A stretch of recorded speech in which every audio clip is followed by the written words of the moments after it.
Welcome to the IVM Podcast Network.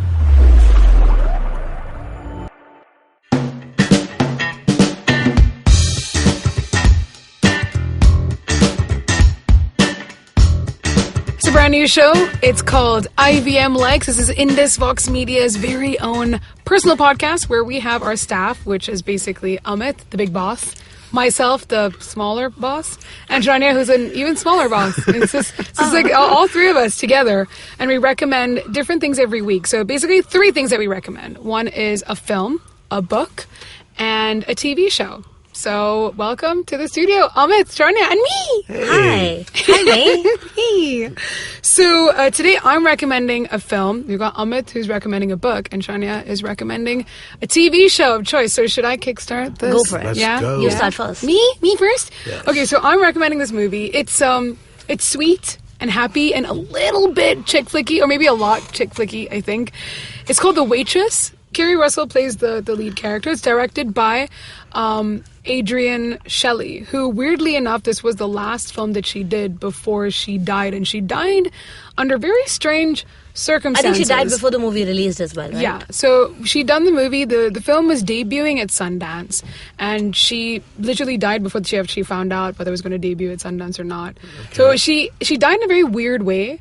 So her husband found her hanging by a sheet in the shower or something, on the shower rail, and the police thought it was a suicide and let it go. But she had like a 3-year-old kid or 3-month-old kid, I can't remember, and her husband kept trying to convince the police that it's impossible that she would have ever committed suicide because that's not the person that she was. And when they eventually investigated it, found out that some construction worker who was working in the building had killed her. An illegal immigrant from Ecuador. When was this? 2007? Yes, Yeah. exactly. Apparently, I read that he killed her because she went to complain to him about the noise. Yeah. And he couldn't understand English, and he, of course, understood the word police, so he was afraid that she would call the police and he would get deported. So he killed her. Yeah. He threw a hammer at her. He threw a hammer at her.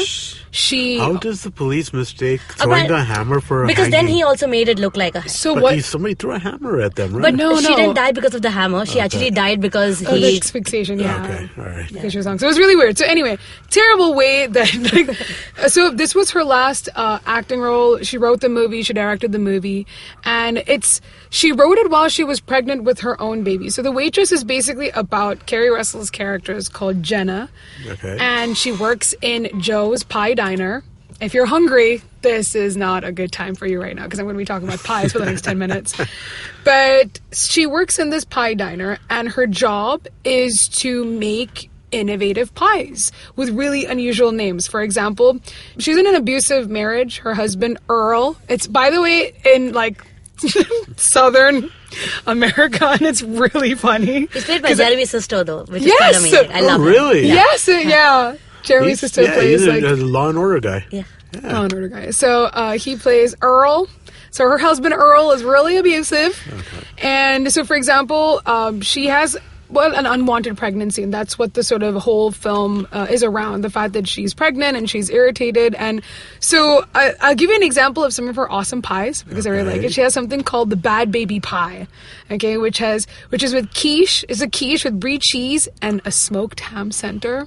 Okay. So good. She also has all kinds of other pies.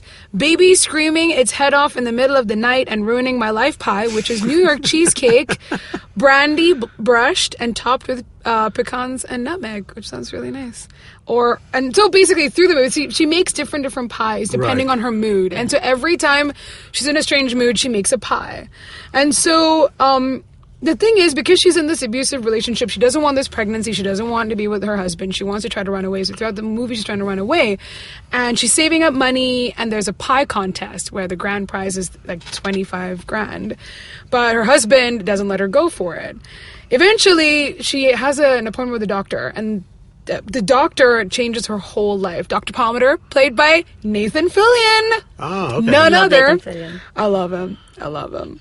He looks like he could hug really well. Like I'd want like Nathan Fillion just to hug me. Not what he looks like in that movie. What he looks like now on Castle. That'd be a good hug. Hey, he's a big guy. He's much bigger He's now on extremely Castle. huggable. He's extremely huggable on Castle as well. Yeah, he's much bigger now. I love it. I love huggable guys. He's much bigger in Castle than he was in Firefly too. Firefly Yeah, he seemed Firefly kind of was so slight. good. What was But- Firefly? Oh, this is come Josh Whedon's show. Got on. cancelled in No. one No. season. Oh my god. Dude, it's No. like a legendary thing. How do you not know Firefly? Every time. Amit does this to me every You time. should watch Firefly. He That's makes me really seem good. like such a I have it retard. right, like with me right now on my pen drive. Really? I carry it around. Yeah. I'm like, oh, you Close to your haven't seen it? Yo, take it, watch it. It's the same response I got when I hadn't seen The Wire, and then my brother was like, "Oh my God, you must watch The Wire," and I did, and my life changed. But this is pretty much similar to that. Yeah. It's Firefly? in the same kind I of... like how the same- Castle is now like in the 8th season, I think, maybe 7th or 8th. Something and like that, yeah. she keeps on looking skinnier and hotter, and he keeps on looking chubbier and chubbier through the seasons. Like he's really like a prosperous looking dude on Castle. Prosperous looking dude. Healthy is what they say in Kerala. Yeah. Healthy. He's looking healthy. She doesn't look that happy. She's just like constantly losing weight. It's like they made her like she was like, you have to look sexier every season, and they're like, oh, you can just do what you want. It's all But then good. he's Nathan That's so Fillion, weird. right? Yeah, So he is Nathan Fillion Fillion. does what Nathan Fillion It does. does. That's true. I think the best thing he was in was this. Can't remember what it's called. It was like this. You know when the writer's strike was going on many The years ago. Dr. Horrible Yes. sing-along Oh my blog. god, he was so good. What is that? Oh, okay. You should watch it. It's so fun. It's like a musical. Yeah, Okay. Nathan Fillion, Neil Patrick Doogie Harris. Howser, and Neil Patrick Felicia Harris. Day. Oh my god, it was What's so it about? What's good. it called? The Amazing. Doctor? The Dr. Horrible sing-along blog. So Neil Patrick Harris Oh my God. is like a villain, like an evil villain, and he keeps failing in life. So he has like this blog where he's trying to like be the evil dude, and he keeps failing because Nathan Fillion is the hero who comes and saves the day every time. That It's sounds awesome. fun. It And it's a is musical. amazing. Great song, great lyrics. It's short. I mean, Oh like my it's God. 10, 15 minutes long, Yeah. but it's amazing. Yeah. It's hilarious. Sounds really good. It really is. I really like it. Go, yeah, so let me The look. nation flipped. Sorry, go on. No, it's good. I love interruptions. So, Nathan plays Dr. Palmer, and he enters the picture, and eventually she ends up having an affair with him. And her two friends, so Adrian Shelley, who is a writer and director, she also plays one of the smaller characters, her best friend, Dawn, who falls in love with this like really short guy called Ogie. Ogie is just like the wrongest name. And he does like flash poetry, makes like spontaneous poems of her. It's really funny. I'd want a guy to make spontaneous poems. That would get about old me. in like 2 days. You have After 2 days, you'd be like, shut up with your poem. you have a Stop great it. degree of tolerance. Oh, 2 days is too much? I Oh, okay. think so. Dude. Anybody who comes up and starts spouting poetry at you deserves to get smacked. And his name is Ogie. Come on. So basically, they gift these two friends of Jenna's gift her a baby journal, and so she starts to write letters to her unborn child, and that's told in this sort of like voiceover throughout the film. And eventually, it's really nice. I shouldn't give away the ending. Yeah, you should. Yeah. I'm not going to give away the ending. Actually, yeah, that should be our policy. No spoilers. No spoilers. No major spoilers. You No got to major spoil spoilers. minor stuff, right? If you're going to Minor talk about things. something minor I will stuff, warn yeah. you in advance. But it's really nice. It's a really well told film. It's done. I like the whole like small town characters. It's very sweetly, and Gary Russell is fantastic in this, and all of them are really great, and they're really funny because I mean, being Southern, everything just moves at a very slow pace. It is a very slow Yeah, movie. Yeah, and there's something about it that I find really endearing.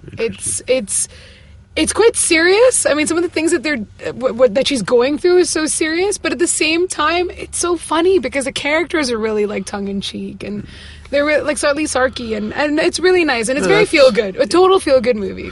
So that's a really kind of interesting. I just saw The Intern, and I felt similar about that. They're dealing with extremely serious stuff, Yes. but it's taken in like kind of such a fun, but at the same This is time, the Robert De Niro and Anne Hathaway Hathaway. movie. Yeah. So I mean, like I haven't seen this movie, but I felt like from your description that has a similar kind of feel. It is really something super serious, but they Yeah. find a way to make it so endearing. That's Yeah. what I really like about it, and also like feel good ending. I love feel good endings. The intern is more like deal with feelings and deal with the things that are happening, whereas Waitress Yeah. is more she just avoids all of it with food. Oh, Okay. exactly. Alright. She Okay. and Yeah. that's the funny thing is that she's so funny by being completely deadpan. Like Yeah, everyone is incredibly deadpan. But that's in Kerry this. Russell in general. She's never like super happy.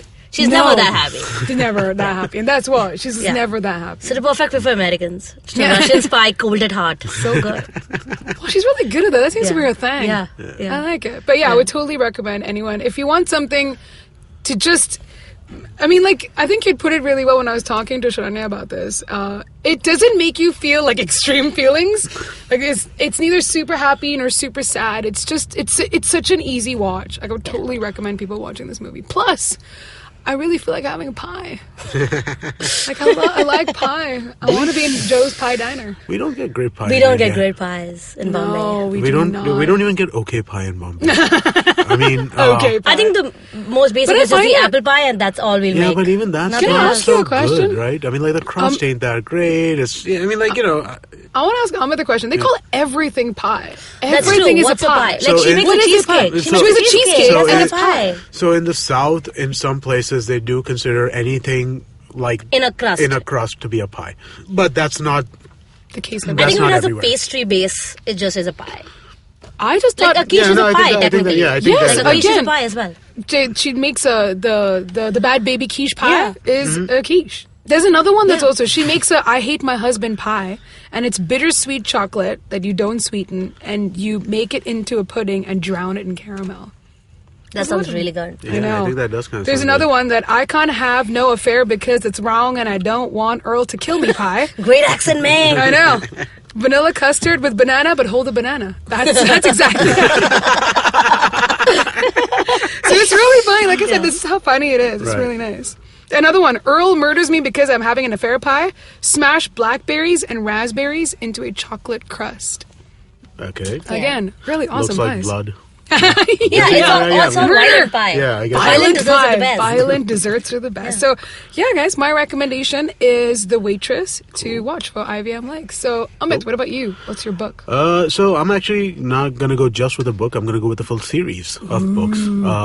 So one of the books that I've always really, really enjoyed, or well, always in the sense maybe for the last 10 years, or not, about 10 years ago, I first read the Wheel of Time series, and before that I was like really anti-fantasy. I hated I was a science fiction guy. I mean, like, I only like science fiction and mysteries, right? I mean, like, I would not touch any kind of fantasy but and there was reasoning behind it, right? I mean, I read Lord of the Rings, and I found Lord of the Rings to be one of the most tedious things I've ever read in my life. I mean, like, it is just boring. Tedious but rewarding at the end, right? Yeah, exactly. It is tedious, but I still boring. It teaches you genuinely- patience. Yeah, It does teach you patience, but I mean, patience, I mean, for like, is sure. that I mean, by really- 2 towers, it was just exhausting. But like every day, I must read 2 pages. But isn't that something? Shouldn't a book not be so tough? I think sometimes you have to work hard to get something at the end that's good enough. But is Lord of the Rings something that? See. So here's the thing with this also, right? I mean, like, Lord of the Rings, at the time it came out, and this is true of fantasy generally, and this is actually true of the book that I'm going to talk about a little too. That everything comes at a certain point in time, right? So when Lord of the Rings came out, it was the most novel kind of thing that you had ever seen. You'd never seen anything like that, right? But now, when I came to it, like in I think I first picked it up in like the early 90s, and at that point in time, the Lord of the Rings books were just like, they had been copied so much, so often, in so many different ways, that everything that I was reading, even though it was the originator and it was the font from which everything came, Right. it still felt derivative. And that's not fair, but, that's the reality of the time that I read it in. And it basically turned me off fantasy, right? I mean, like, this idea that... Wow, Lord of the Rings turned you off? Because, I fantasy. mean, like, it's just, I mean, like, you read the book that's supposed to be the classic and you don't like it, and you're just like, what's the point? So the Wheel of Time, that was the thing that got me back into fantasy, right? So I mean, like, the book was written by Robert Jordan. He started writing the book in 1984. It was first published in 1990. The first book was called The Eye of the World. That's the entry point, if you will, for this. It's a 14-book long series. Robert Jordan died in 2007 Whoa. after finishing 11 of the books and one prequel book. And the book was then finally finished by an author named Brandon Sanderson, who is considered to be one of the current masters in fantasy. So I mean, like, it's such a deep, kind of intricate, well-written, well-rounded world, right? So just, a couple of things to kind of think about over here, right? So as a book, it is one of the 8 or 9 best-selling series books of all time. I mean, like, the things ahead of it are like Harry Potter and Lord of the Rings and those kinds of things. Song of Ice and Fire. They sold over 80 million copies of the book since it came out, or 80 million copies of the series. It has 30 minor characters and 42 major characters. And by major and minor characters, I mean characters which have enough going for them that there were full Wikipedia pages for them before they all got merged into a kind of major this, right? Wow. So it's just one like incredibly deep tapestry. So the way the story goes starts out is it starts out like Lord of the Rings Light. Where it's like in a village, like in a rural village, where they're having their harvest festival or something like that, and then and from there it starts with it starts in a village called Emmonsfield, where there are 5 major characters from that village, 3 guys and 2 girls. So they leave the village because what they realize is somebody is coming to kill them. And by trying to come and kill them, they're going to be killing the people in the village as well. And it's not just somebody; it's like dark forces and like monsters and stuff like that. And these are human people. They're so not these 5 are human, right? Okay. I mean, like these 5 are human. So the 3 guys basically are all 3 of them are born within a month of each other, and so there's a woman sorcerer, what is called an Aes Sedai in the book, who comes to the village because she is looking for the person who is born in that particular month. It's a chosen one story, right? Got it. So one of the 3 is the chosen one, and that person was born in a particular month, and she's been searching for this guy for 20 years, and she finally comes and finds him when he's a 20-year-old kid.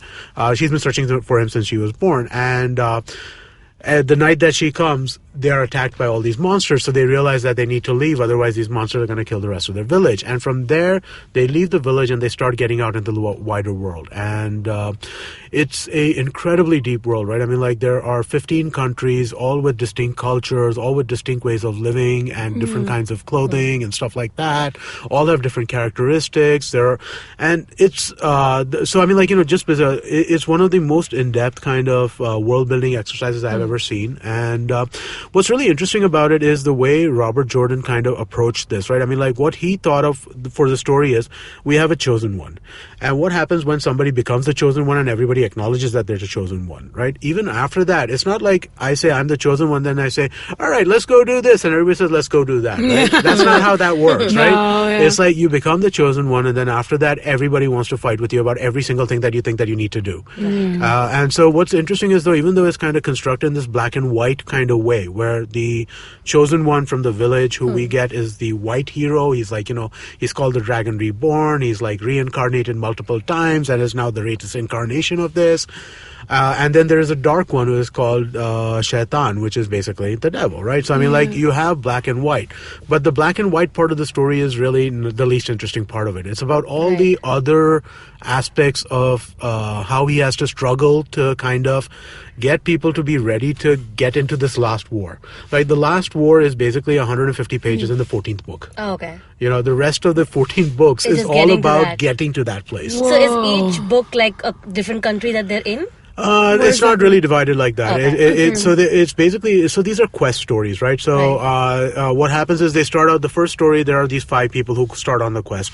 As they go on, they meet more and more characters. There are 42 major characters, right? So I mean, like, and some of the characters join up with them, some of the characters are antagonistic with them, and then they all split up, right? So they have this concept of Taveran, which is basically lucky. So so what happens is, the Wheel of Time is a complex tapestry, and that tapestry basically keeps rotating itself, but that tapestry is like, it's kind of literal, a tapestry. It's like they literalize the fact that it's a tapestry. So what happens is that so each person is a thread.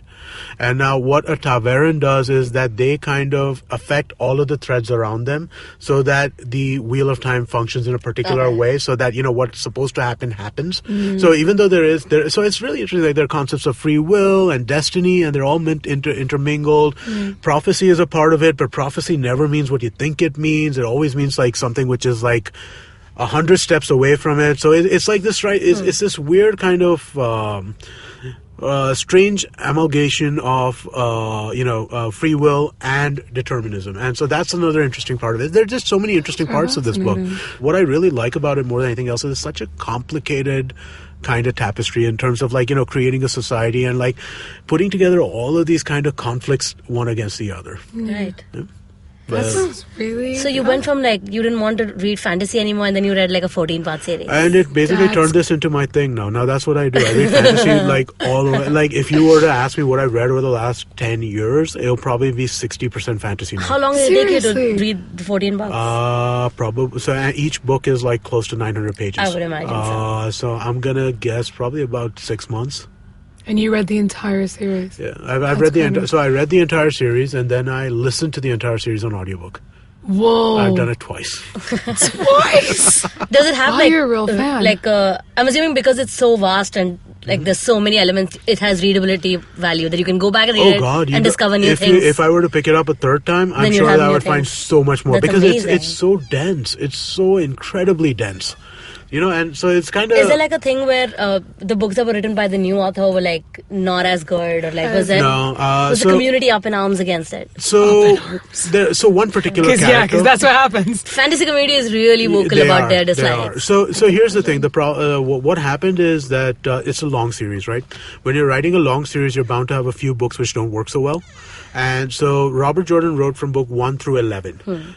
Now, typically, most people think that books 8, 9, and 10 are kind of problematic. Okay. Out of which 9 has some amazing stuff in it, 8 has some amazing stuff in it, 10 is like as big a fan of the books as I am. That book sucks. Okay. It's a And that's terrible the last book. one he wrote before he No, died. he wrote 11, Oh, okay. which is, in my opinion, the best book of the Oh, okay. series. But what happened is, what you needed 10, because what happened in 10 is that it set up 11, 12, and 13, because you needed all of these characters to get to a certain point Correct. to jump off on the climax. Yeah. So what happened in book 10 is you had a bunch of people just kind of regurgitating what had already happened from different points of views so that they can all come to the same point. What happened with the newer books is a lot of the stuff was much faster paced, and so people really loved them. But I feel like the richness that Robert Jordan had was not there so much in Brandon Sanderson's stuff. But at the same time, he did a really good job on getting the story across the finish line. Wow. Would you have been okay if they didn't finish it? I'd have been annoyed a little bit, but I'd have been, hey, people die. But you'd never get closure. Yeah, but listen. Your whole life, that would that would drive me crazy. So the way I see it is now, there's a lot of stuff to read. There's a lot of stuff to watch. Have you ever read the iconic Neil Gaiman essay? Yeah. George R.R. Martin's Not Your Bitch. I Yeah. have, Yes. of course. Yes. So that's how I kind of look at this stuff. Yeah, it's true. Yeah, I kind of look at this stuff like that. There's a lot of stuff to read in the world. I mean, that one's actually getting really a little creepy because people just constantly tell him, hey, you might die soon, just write yeah, it. I know. No, they Doesn't need told- to be reminded. It's kind Robert of Jordan knows got the that. same stuff. Yeah. He used to get the same things. Oh, okay. Because again, these guys are they're getting up there. You know what I mean? and I think it comes with the territory if you're writing a long series You're that people are writing, invested in over years. Yeah, no, and also, they both they had long careers before they started writing. Oh, Both George Martin and Wrote Robert other books Jordan. before as well. Not just writing books. Yeah. George Martin was a TV writer for the longest time, right before he started writing his books. He started writing books in like the 90s, and he was like 50, I think, at the time when he started. Yeah. So he was already fairly up there. Same with Robert Jordan. He had already had like a long career in the military. He was a Vietnam vet. He'd written a bunch of stuff. He'd written a couple of the Conan books that came out as well. They both had long careers before. There's another guy right now who's writing I have a little bit of a shorthand. In terms of fantasy, there's a absolute class, right? So there's Jordan, Martin, Jim Butcher, Pat Rothfuss, Brandon Sanderson, and Steven Erikson. Okay. Right? So these guys are at the absolute top of this. So George Martin's series is still pending. Pat Rothfuss's series is still pending. He's written 2 out of the 3 books, but he's a young guy, so nobody's too worried about him. People are still pissed at him. That's fine. I keep saying... It's kind of scary, man, for people to just put that kind of pressure on you no, to be able to write. I know. So Pat Rothfuss has been doing a lot of podcasting. Speaking of which, podcast recommendation, his podcasts are pretty good. We were talking about podcasting. But he's been doing a lot of podcasting, so he's getting a lot of comments like, stop podcasting and playing Dungeons and Dragons and finish your damn book. Makes sense. Ouchness. Yeah, so... If you're going to write a series, you got to start young. Yeah, no, exactly. So Gotta start Go to the young. gym, guys. Yeah. Take care of yourselves. People are depending on you out there. No, the other guy, Jim Butcher, he's also Yeah. got a young. He's also young, and he also has a big series going. But you don't hear that for Rothfuss and Butcher as much as you do for Martin. Yeah. You know, I mean, like, and I guess that's just how it is. All right, shall we move on to the So TV yes, show? Amit's recommendation for IVM Likes is Wheel of The Time. Wheel That's of Time. The whole series. The The whole series. 14 books. 14 books. Take a year off, guys. Yes. Take a year off. It is multiple millions of words. So Multiple millions of words. it's gonna take some time. So, Sharanya, what is your recommendation? You're going to be recommending a TV show. Yeah, I'm going to recommend this show called Documentary Now, which is a show that's actually on TV right now. It's on this network called IFC, which is AMC is like a sister cable network. What? But Documentary Now is so good. I'm so happy to have watched it because I don't know anybody in India who's watching it. So basically, it came from like an SNL sketch with the season which had Bill Hader and Seth Meyers and Fred Armisen. They did this sketch, which I cannot remember right now, but it's basically a parody of This is Spinal Tap. So they did that, and then they decided that this is a great format to try out, and then that's how Documentary Now came about. Basically, every episode is a different episode, and they pick a documentary, like a popular documentary, and they parody it. And it usually stars Fred Armisen and Bill Hader, and it's usually written by Seth Meyers or John Mulaney, and it's produced by Lon Michaels. So Okay. it's basically like an SNL offshoot. Right. And each episode is like, they take it really seriously. That's what's really funny about it, is that Helen Mirren opens every episode and she talks about the documentary you're going to watch now. Yes. And talk about how this documentary is going to change, cinema and your life. And then it's just completely stupid. But they really stick to the technique. So I'll tell you, in season 2, this is now season 2, by the way. They did a parody of Jiro Dreams of Sushi, the food show, the food documentary. Yeah. And they do it in the exact, very, very similar way. It is so well shot and well done. So kind of ripe for mocking. It's not even funny. Exactly. Oh my God, this- So Fred Armisen is the son, who is just not as good as his dad, which is like a 3 Michelin starred restaurant, and it's called Joanne Likes Rice and Chicken. The restaurant only has you get served a cup of coffee, a banana that's sliced perfectly in the middle, chicken and rice. And there's the dad has these ridiculous rules where the banana has to be sliced perfectly in the middle. If it's not, he throws away all of them. The butter that needs to be made to put on the rice needs to come from the cow into the fridge in 30 minutes. Otherwise, there's no it's not gonna happen. But the best is that the chicken, there's very strict rules about the chicken. The chicken needs to he goes every morning to the farm or whatever, picks out a chicken, then they put it in a tent, and the father goes in himself and he gives him 1 minute to catch the chicken. If he doesn't, he believes that destiny, it was the chicken's day to live. So you could get to the Okay. restaurant and there would be no chicken. No chicken. And Oh my God. there's some really funny scenes where I gotta American tourists are trying to and it's apparently in this tiny jungle. You have to go under a water fountain and climb a hill and to get there, and then there's no chicken, it's really well done. And I think the good thing about it is that the writing is it's not so over the top that it's ha funny. Right. It's just a really specific characteristics of the documentary they're mocking, and it's very, very good. Very well written. I gotta be honest, Joanne Likes Rice and Chicken made me cry. And it was so funny. But it was genuinely, I was moved by it, guys. It was amazing. But last season, on season 2, they did this 2-part series, which it is kind of like a documentary about this music group that broke up. Okay. It's called Blue Jean Committee. And it's this band that with Bill Hader and Fred Armisen. And, they're from California, and they write this great hit called Catalina Breeze. And it's shot exactly like a documentary with talking heads from Cameron Crowe and Hall & Oates, real guys who do Whoa. these bits where they're oh, that band changed my life. When I heard Catalina Breeze for the first time, I knew I was in California. And it's so well done. And then they released an album, of course, with all of Blue Jean Committee's songs, because Fred Armisen has so much time on his hands somehow. It's a whole album of parody songs about this fictitious band. What? And I think the next episode they're doing is the Talking Heads parody, which is the movie that was made on the band Talking Heads. Right. And again, the whole album is out because they've made a parody and they've got all the songs. There's 7 songs in that album, which is a parody. This is gotta get real. this. But basically, I wouldn't say that all the episodes are amazing, because some episodes, if you haven't seen the documentary, it doesn't click. Yeah. And they do one really funny one with Jack Black called Drones with a Z. Okay. It's a Vice parody. where these two journalists go to like Nice. find like this drug mafia Again, called that's so El Chinion. open to parody. Yeah. Right? Yeah, Vice they stuff is are. so Vice open to is parody. for sure. It's called Drones, and all the journalists just keep dying. It is so good. And the thing is that it's such a niche comedy, but you still get it. Yeah. Yeah. Because like there's one episode which is so niche. I can't remember what it's called right now, but basically, it's called Kanak. So there was this, apparently many years ago, there was this movie where this filmmaker went to find an Eskimo and it was like first documented. Yeah, I've heard about this. Yeah, I can't remember what it's called, the original. So then they made a documentary, like many years later, about this documentarian and how he went and documented the first Eskimo. Right? So this one is the same, and they have Mad Men's John Slattery playing the filmmaker. Okay. And he goes to try and find an Eskimo, and it's Fred Armisen is like this kind of slightly slow Eskimo who's like, totally doesn't understand what a camera is. And then once he starts to understand what's happening and he sees himself in the camera, he becomes like this power-hungry Eskimo director who like fires everybody on set. It's so funny. It's genuinely, it's a parody of a documentary about a documentary. It's really niche, but that's the comedy they're going for. Yeah. No, but that stuff works, right? I mean, I think that when comedy works best when it's really specific, right? Yeah, it's very specific, and it's never like too the great over the top. in-joke, right? Yeah, exactly.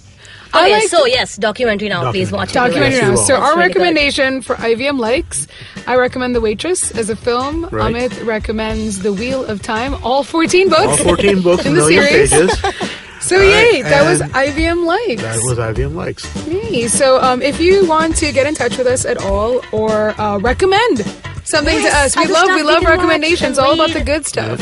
So very simple, you can find us on Instagram and Facebook and Twitter at IVM Podcasts.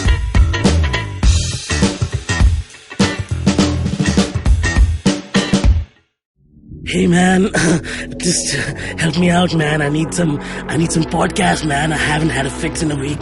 Just need some. Don't you worry about it. I got podcast galore for you, man. Just go to ivmpodcast.com. You can also find us on Facebook, Twitter, and Instagram. Thanks, man. I'm gonna check it out.